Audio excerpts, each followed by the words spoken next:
Thank you, distinguished guests, excellencies, friends, and fellow peacemakers. It's a privilege to join all of you here this evening. Your Highness, thank you very much for your kind hospitality and welcoming us and hosting this important event. To II and IISS and your team, thank you for yet again putting on a phenomenal dialogue. It's an honor to be able to address you here in the Kingdom of Bahrain at this pivotal time in global history. As we gather here, we're reminded that true security, true stability, and peace cannot be forged in isolation, but in the common collection of peacemakers working towards that common purpose. Today, I want to speak plainly for myself as a veteran and a soldier who has seen firsthand the high cost of war. As someone who serves under President Trump's leadership, I have experienced the promise of peace. His vision is about delivering real wins, not just for America, but for our collective cause of peace and prosperity, and doing so through a very principled realism rooted in shared goals, interests, and values. The old Washington way of thinking is something we hope is in the rearview mirror and something that has held us back for too long. For decades, our foreign policy has been trapped in a counterproductive and endless cycle of regime change or nation building. It was a one-size-fits-all approach of toppling regimes, trying to impose our system of governance on others, intervene in conflicts that were barely understood, and walk away with more enemies than allies. The results: trillions spent, countless lives lost, and in many cases, a creation of greater security threats, the rise of Islamist terrorist groups like ISIS. President Trump was elected by the American people to put an end to this. And from day one, he has showed a very different way to conduct foreign policy, one that is pragmatic, that is deal-driven, with a very realistic approach focused on protecting American security and prosperity while engaging with the world on terms that actually make sense. During his first term, the president brokered the Abraham Accords, this historic pact between Israel, the UAE, Bahrain, Morocco, and Sudan that came from staying laser-like focused on shared interests: economic prosperity, counterterrorism, technological innovation. These countries that had eyed each other perhaps warily at times for decades found common ground in trade routes, joint ventures, and a mutual stake in both regional and global stability. We've heard President Trump and Vice President Vance speak just last week about their hope that the Abraham Accords will continue to grow and expand to allow for a true lasting regional stability and peace. This is what President Trump's America First policy looks like in action, building peace through diplomacy with an understanding that there cannot be prosperity without peace. President Trump de-escalated tensions on the Korean Peninsula through direct talks during his first term in office. He opened lines of communication with North Korea that had been frozen for generations. He did what no other president had been willing to do: engage directly to speak about peace. He restored American leadership abroad. He brokered economic normalization between Serbia and Kosovo, promoting stability and peace in the Balkans regions. And now, just 9 months into his second term, President Trump's America First agenda is supercharging these efforts and securing peace on a scale that we haven't seen in decades. He secured ceasefires between India and Pakistan, Israel and Iran, a peace agreement between Rwanda and the DRC, a peace deal between Armenia and Azerbaijan, Cambodia and Thailand, and averted conflict between Egypt and Ethiopia over the Grand Ethiopian Renaissance Dam. As was mentioned previously and is very much in focus for so many of us, he negotiated the release of all living hostages from Hamas.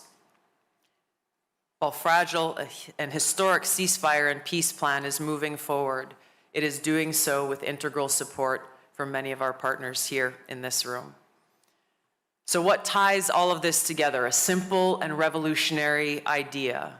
Pursue joint interests, find those win-win solutions where they align, and recognize that yes, we will have differences and we will work through them. President Trump understands that not everyone shares our exact values or our system of governance, and that's okay. What's most important is finding where our shared common ground exists and building those partnerships and progressing on those common grounds. Things like energy independence that stabilizes global markets. Things like countering terrorism, something that continues to grow in different parts of the world. Strengthening trade partnerships to boost economic growth and innovation. These are the components, the glue of enduring partnerships and friendships. So America First is not about isolating ourselves. As President Trump has shown, it's about engaging in direct diplomacy, being willing to have conversations that others are not willing to have, and finding that path forward where our mutual sovereign interests are aligned. And that's really why we're all gathered here today in Manama. We can commit to this path ourselves and put it into action. With Bahrain's own leadership, year after year, hosting these critical dialogues shows us the way forward, convening nations from around the globe, amplifying shared stakes, and strengthening partnerships and lines of communications that allow us to resolve our differences and deliver results for our respective people. Under President Trump, the United States is your partner in executing this vision as a deal maker who is committed to peace. And together we look forward to continuing this path towards peace, to ending wars that have defined too many generations, unlock prosperity for millions, and help support the future of a Middle East where security is a dividend of cooperation, not a cost of conflict. Thank you very much. God bless you. God bless the pursuit of peace.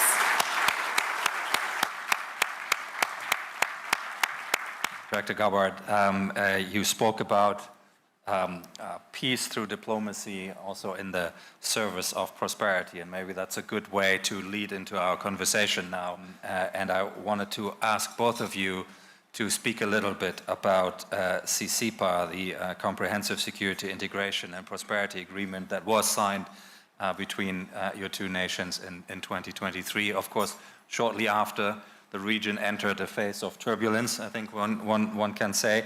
But you're both here, and it underlines the endurance of that vision that was enshrined in that agreement. So I wonder whether I can ask you to talk to us a little bit about how you're proceeding with the implementation, and also what kind of message the CCPA agreement conveys to other countries who are seeking to build their cooperative frameworks. Maybe, Your Highness, if I may ask you to start. All right, thank you very much. As promised, I'll be short and precise, because I personally would rather face an army but not face the food. So I would like to go on the CCPA, which is actually the answer for so many conflicts we see, and also not just conflicts, but also the answer for how do we build a global framework that is much bigger than a regional effort. So the CCPA is actually a new framework that we have been working on since the signature of a bilateral agreement with the United States, and we are very proud of it. That came right after our signature of the Abraham Accord. So this follows the Abraham Accord effort.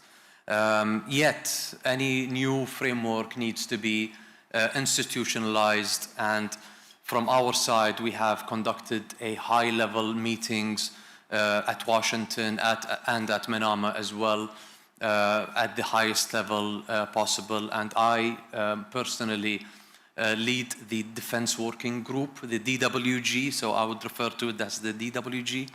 And we have broken down the CCPA into 3 different sectors, which is the Defense Working Group, which conducts the Article 2, and then we will have the Science and Tech division, and then we will have the Economy and Trade division. And this is why the CCPA, we look at it as as a capital C. It is a comprehensive agreement. It is not just a defensive agreement. And as soon as we have signed that agreement, we have seen quickly a regional unrest. And that means it's not just a commitment from the United States, but also it's a commitment from Bahrain, where we have immediately joined the Operation Prosperity Guardian, and we are there with you and will always be with the United States. Thank you. Dr. Gabbard. Thank you, Your Highness. Yes, this agreement is exactly what President Trump had in mind in the crafting of the Abraham Accords, and Bahrain being a partner, obviously there, but moving very quickly towards execution, and really turning those ideals into actions. And so, obviously, under President Trump's leadership on all fronts, we are moving very quickly forward in following through on that agreement that was signed under the last administration, to make sure that those connections are being made not only between counterparts within government, but bringing together, I think, a private sector on the American side who are very eager to engage and to bring innovation and to bring solutions forward that can turn this into something that is able to start delivering very real results. So we're very happy about this and the progress that's already been made. I think there's incredible potential, specifically because of where we are now, with some hope for a new dynamic here in the region, and one that is forward-looking towards peace and stability. Your Highness, on the point of progress, I mean, what are the highlights for you in the CCPA implementation that stand out for you? Where would you like perhaps see yet more progress? Where can we go further and faster? And if I may also invite you to perhaps look at when the region mobilized back in June to defend against an incoming Iranian missile attack. What was the role of CCPA in the context of defending and protecting the Kingdom of Bahrain? So basically, it has really advanced our strategic priorities. And thanks to the United States, we have fast-tracked our F-16 Block 70 integration and boosting our air power and interoperability. So this is something that we really value, and as well as the Patriot missile systems actually delivered ahead of schedule. We have signed at this time last year and during the IISS with the National Geospatial Agency, and this is something that is not just a defense related, but also it has a lot of benefits in the civilian sector as well. But not only that as well, we tomorrow, us and the DWG, sign a trilateral with the United States and the United Kingdom together, and we'll be announcing it inshallah tomorrow, and you'll hear a joint statement starting from tomorrow inshallah during that trilateral. So CCPA is not a bilateral, and it's not also a trilateral, it's a multilateral. It is not a regional, it is I see it as, since after probably the Cold War, there's an outdated security structure, if I may say that. And CCPA today, look at it as at a global level. You can be creative with it. You can offset so many things with it. And I think we have benefited from it, and we have integrated our efforts with the United States. And also, we will see CCPA evolving, and we will see new opportunities and hopefully new flags joining the multilateral agreement, inshallah. Wonderful. Thank you very much. Dr. Gabbard, the United States across administrations have prioritized bilateral security agreements, and Qatar has recently obtained a security commitment through an executive order. Saudi Arabia is reportedly seeking a security agreement with the United States.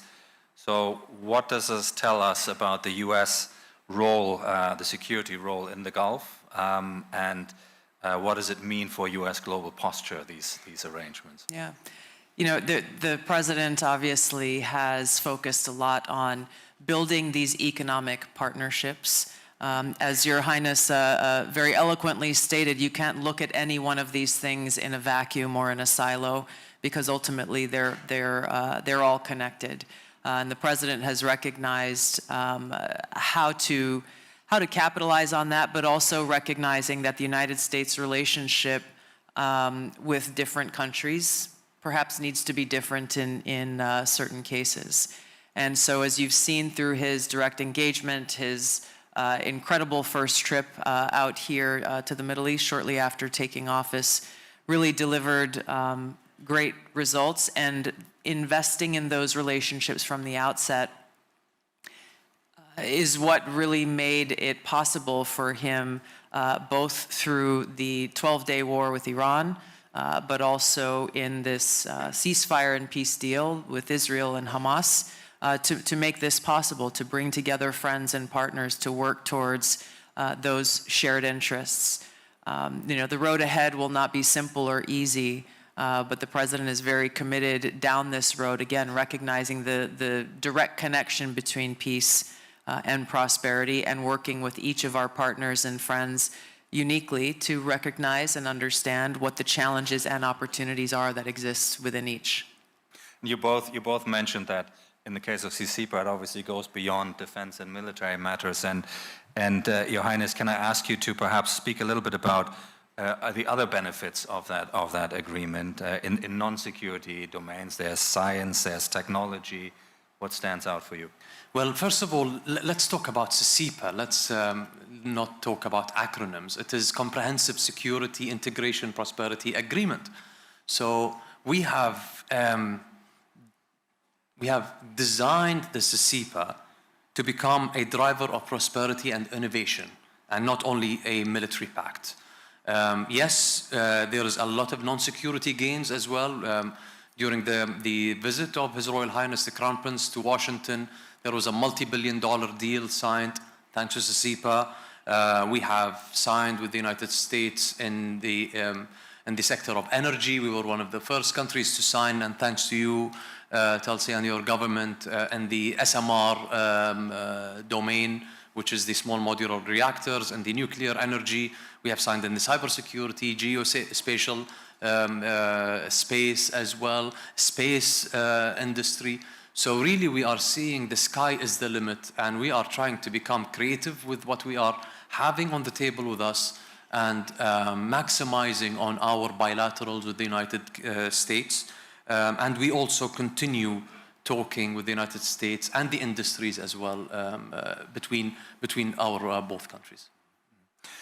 And Dr. Gabbard, the intelligence is obviously a key part of security cooperation. Can you speak a little bit about your expectations, American expectations, towards partners in that field? What underpins a reliable intelligence relationship? Also, what is the U.S. willing to put into those relationships? Obviously, the U.S. has unique assets and abilities, and I wonder whether you can explain how you look at that aspect of security cooperation, the intelligence aspect. Well, I won't delve into the depth of intelligence capabilities in this setting. The relationships really are the key. And this is why I really value, and I'm grateful to be here, because it is our ability to build those, in many cases, long-standing friendships, partnerships, make sure that those lines of communication are open, not just to share information when it's good news, but really those relationships are what we depend on when we hit a rough patch or there is a crisis that needs to be addressed, where candor is required, and plainly speaking of the ground truth of a situation is required for us to be able to navigate through it safely. And to deliver results. Again, I look to these most recent examples that President Trump has led in dealing with Iran that required a lot of conversation with many of our partners across this region, and very candid dialogue about what was happening and what was the threat that needed to be dealt with, and the results that ultimately were delivered. Again, the same here in dealing with Hamas. This could not be done by any single country alone. We are in this game-changing and historic moment with President Trump leading the charge, working with people who have become good friends of his.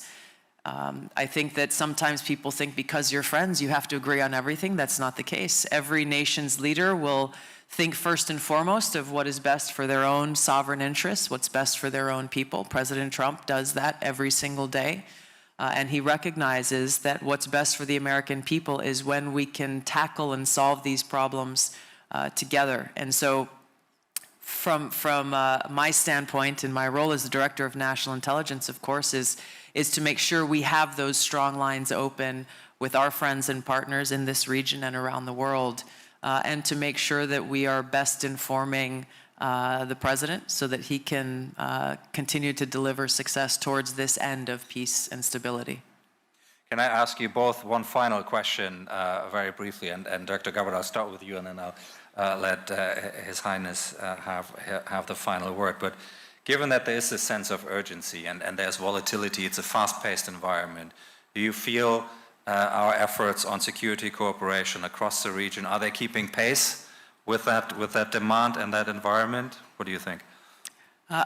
I do. I think when President Trump first came into office, again, the second time, he certainly hit the ground running. He wasted no time. And what has been very heartening and I think exciting and hopeful to see is how many of these nations' leaders have been eager to step up and engage and not only keep pace, but really to find, hey, where are there new opportunities to explore that haven't been explored before, or what are the conversations that now we can have to tackle tough problems that were maybe taboo to have in the past, or conversations that people thought didn't need to be had because the task was impossible. I think President Trump has really shown that we cannot afford to have a defeatist attitude. If we are committed to peace as we say we are, we have to be willing to do the things that others have been unwilling to do in the past to deliver the results that have failed in the past to have been delivered. Thank you. Your Highness. I do agree with you, Tulsi, and indeed there is a growing sense of urgency. In Bahrain, the imperative is clear. But what we need now around the world is actually to stay ahead of the curve, to keep up with the pace ahead of us, and the conventional, and the cyber, and the hybrid domain as well. There is an imminent threat ahead of us. We watch it, but we also have to keep up with the pace. And again, I would finalize my word as I have started it with CCPA. I think this framework lets us to have that edge over the building up speed of threat globally. Yeah. Thank you very much. May I invite all of you to thank our two fantastic speakers. Thank you very much.